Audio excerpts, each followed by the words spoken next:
Hey you guys, Anne here once again, alone.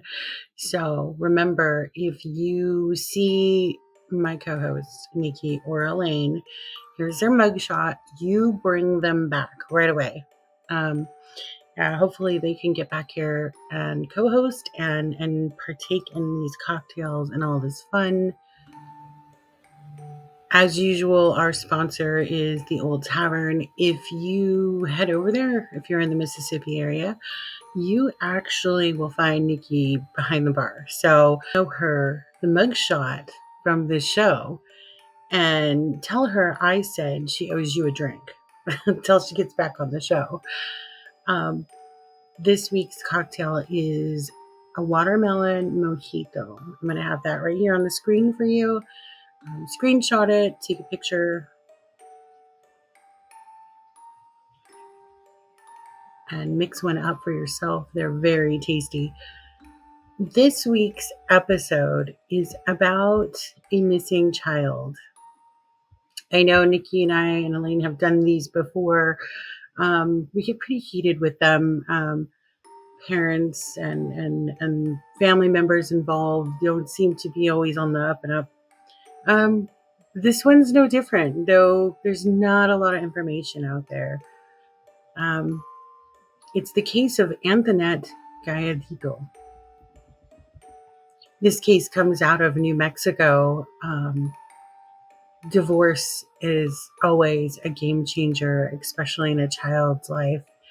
It always adds more weight to, one or the other shoulders. And responsibility is never evenly weighed out when couples divorce.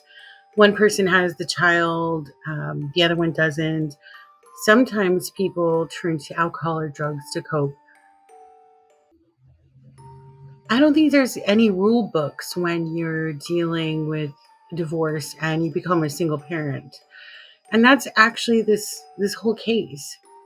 Anthonette was raised by a single mom and was abruptly kidnapped from her home while her mother and sisters slept.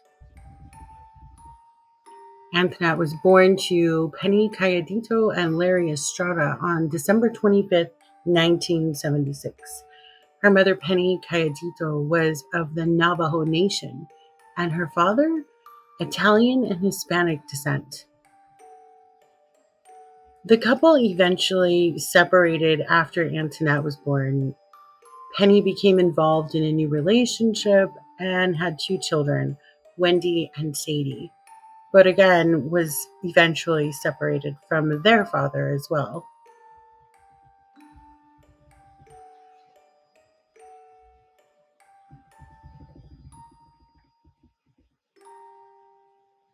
The children stayed with Penny, all three of them, in Gallup, New Mexico. It's been described as one of the poorest parts of Gallup. Penny struggled with money oftentimes. And there are some rumors that Penny was possibly dealing drugs and involved with some undesirable individuals. Neighbors would describe these undesirable people coming in and out of the home all hours of the day and night. There's no actual official reports on that, but a lot of statements were made. There isn't much on Anthonette's father. In fact, I actually couldn't find anything in my research. Penny, though, who's raising three little girls on her own, would occasionally go out with friends to a local bar. Penny found a babysitter to watch her girls while she was going to go out with the girls and have a few drinks. She went to a bar located on Route 66. It was called the Talk of the Town. Just a few hours later, she returned and sent the babysitter home between midnight and 1 a.m. Looking in on her three daughters before she went to bed, all seemed well. Sometime in the night, after everyone is asleep, there's a knock on the door. Penny did not wake to the knock, but her three daughters did. Anthonette, who was 9 years old, got up to answer the door. The next morning, Penny woke up around 7 a.m. and went to rouse her 3 daughters for Bible studies. Though Wendy and Sadie were in their beds, Antoinette was nowhere to be found.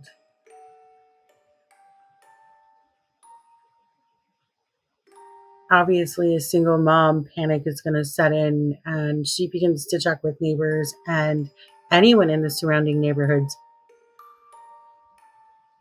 But no one had seen Antoinette.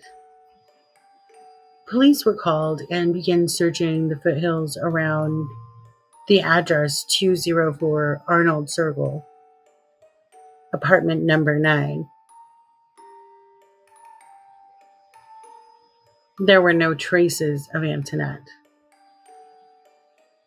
Police questioned the family and learned from the younger sister, Wendy, that around 3 a.m. they heard the knock at the door and a voice said it was Uncle Joe.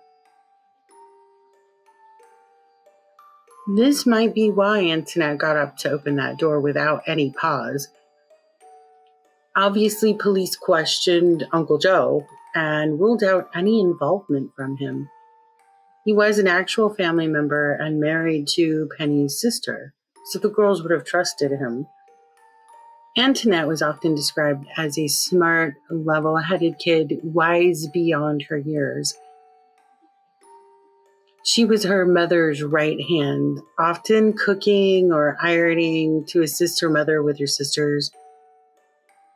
She loved school, the color purple, Michael Jackson, as well as many other musical artists, and her nickname was Squirrel. For a little over a year, the disappearance of Anthonette turned up no leads.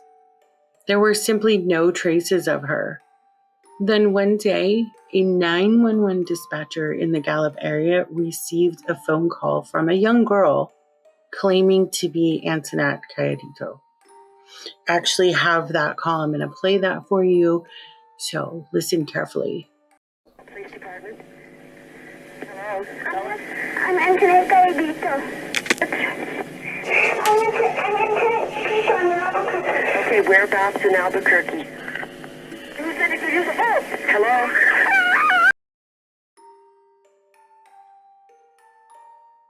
Was only 5 years old at the time of the kidnapping. She now told investigators in 1990 that she had witnessed her sister's abduction. She claimed the knock on the door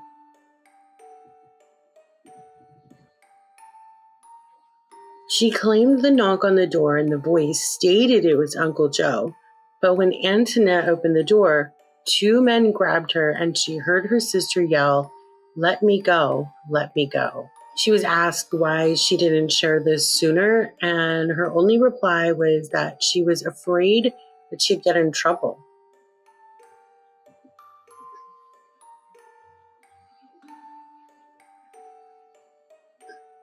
Three years after Antoinette went missing, her aunt, Louisa, also went missing.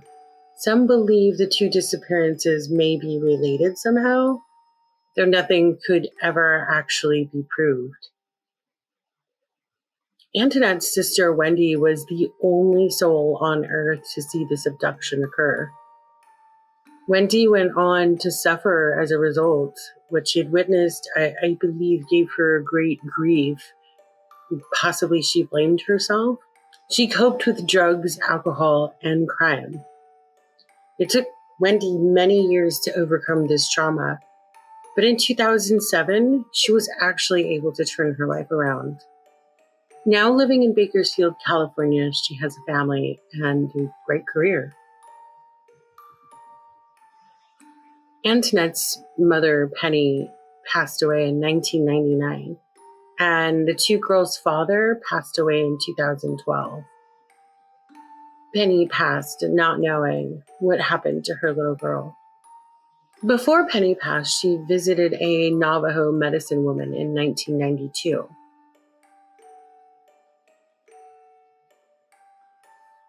The woman stated that Anthonette was being held captive in the southwest of the United States. Local police always believed that Penny had more information on the disappearance of her daughter, as she had failed a lie detector. I don't know. Do we believe in lie detectors, though?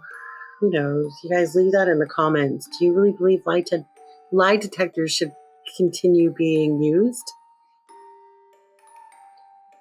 As of 2021, authorities believe Anthonette to be deceased. It's just a terrible and tragic situation. It always did feel like mom might have had more information. I mean, perhaps a drug deal gone bad, all indications that she was bringing people of undesirable backgrounds in and out of her home. It's possible somebody she owed money to. The other thing I often wondered was, we don't know a lot about Anthonette's dad. So maybe he got really angry and came and took her. Maybe he raised her. Maybe she's happily ever after somewhere. You just never know. He was of Hispanic descent, so perhaps he took her to another country. Maybe she's living in Spain or Mexico or somewhere like that. Either way, Anthonette was last seen wearing a pink nightgown, and at the time of her disappearance, she regularly wore glasses. Anthonette has moles on her back, right cheek, and her left nose. Her left and right hands also have moles, and her right ankle. If you remember anything from that time or that area on the night of April 6th, 1986, contact authorities or make an anonymous tip at the FBI. You can go tips.fbi.gov. So I hope you enjoyed, and hopefully my co-host will be back soon. I know these are shorter than normal and the format's very different, but I don't have anybody to discuss it with unless you guys want to jump on. If anyone wants to jump on with me, let me know. In the meantime, here is a look at their mugshot. Remember, be on the lookout for these two. So it's that time for you to just continue enjoying your cocktail while I go dig up some more crime. Bye.